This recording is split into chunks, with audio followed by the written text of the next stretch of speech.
Good morning, friends. It's day one of my time here in Incheon, South Korea. I've got my mega coffee. Let's go spin some Pokestops. I was really excited to be back in South Korea for only the second time since I lived there 15 years ago. But if you had asked me then if I wanted to spend a weekend in Incheon, I probably would have just asked why.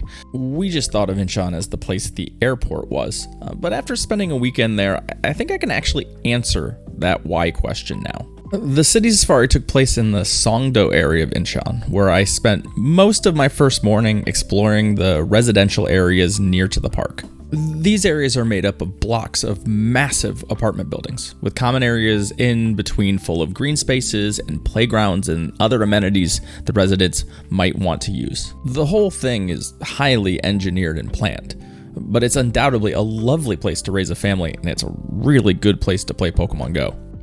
After a while, we found ourselves in Long Beach Park, which was a really nice walk along the waterfront in the Songdo area. The park offered great views of the water as well as the Incheon Bridge, which connects the airport to the greater Seoul area.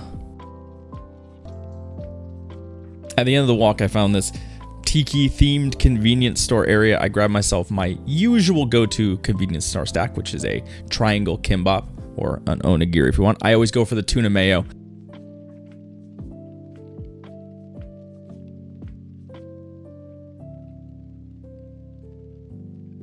This first part of the day saw us to the 33,774,000 mark on Sightseer for the day. We still had a lot to do. After a short rest, we headed into older Incheon, and specifically to Incheon Chinatown. Now, Incheon is a port city, and it's well known for its international communities.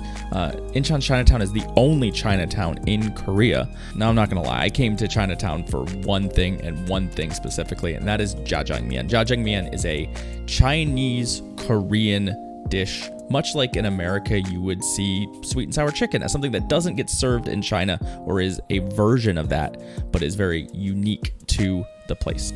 Jjajangmyeon was invented in Incheon. They have a whole museum dedicated to it, and it's just one of those things that's so hard to find outside of Korea, and is so delicious and wonderful and kind of weird in the best kind of way. It's absolutely a must try while you're in town, and I dare say that Chinatown and jjajangmyeon might be my number one reason to make a trip into Incheon.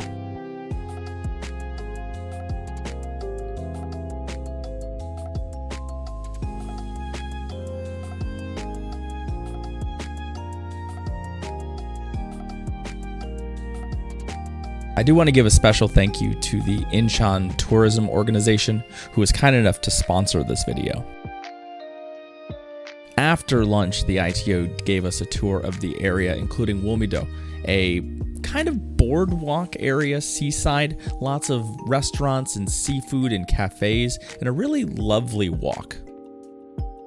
What really caught my attention, though, was this monument that honors the landing point of the Incheon operation of the Korean War.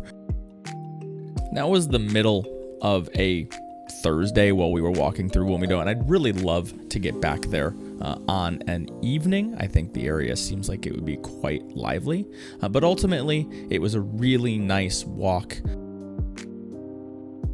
We wrapped things up in Sinpo International Market, which is full of Korean snacks and delicious things, and we had an absolutely phenomenal plate of Korean fried chicken. We also crossed the 34,000 mark on Sightseer, which is great progress for the day.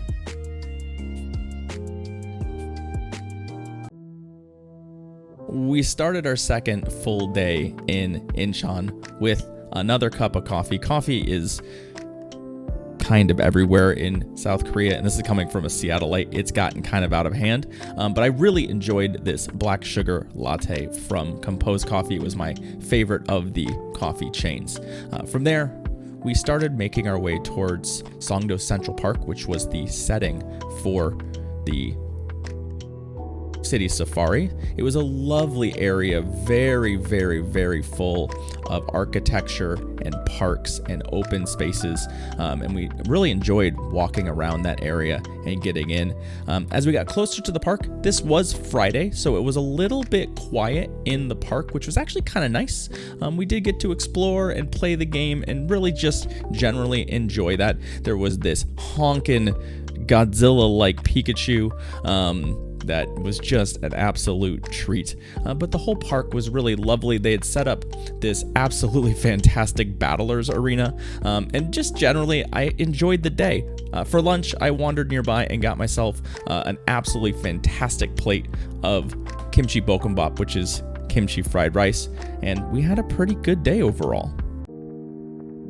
On our last full day in Incheon, we took advantage of the city part of the city safari and jumped on the subway to the northern part of town. We went to Bupyeong, which is an area where the traditional market is. We found this lovely street festival. I'm not really sure what it was for, but it was extremely lively and was such a nice change of pace to get somewhere else.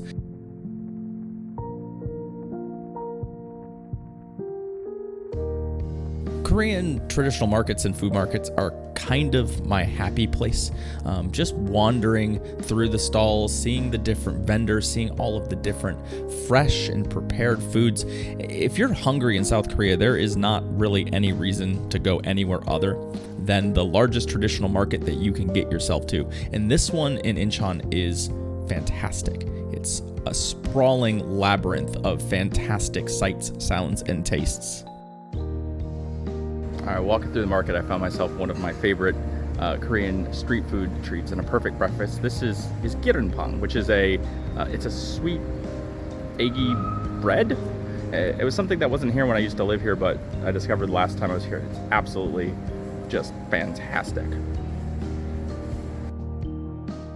I had one other objective in the market, and that was to find a hotak, which is a Korean crispy fried pancake full of cinnamon and sugar and deliciousness. Mission accomplished. I found my hotak.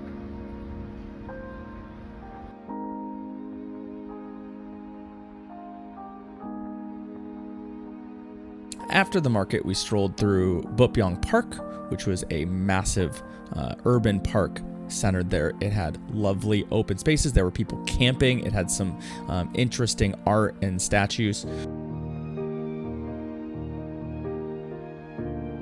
My last stop for the day was this monument dedicated to the Incheon landing operation of the Korean War.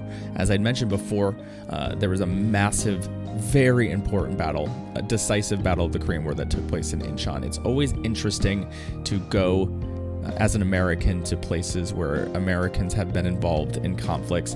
And South Korea is interesting because we're still viewed in a positive light in some ways, especially for this operation. It was such a striking monument and a really, really interesting visit for anyone traveling to the city.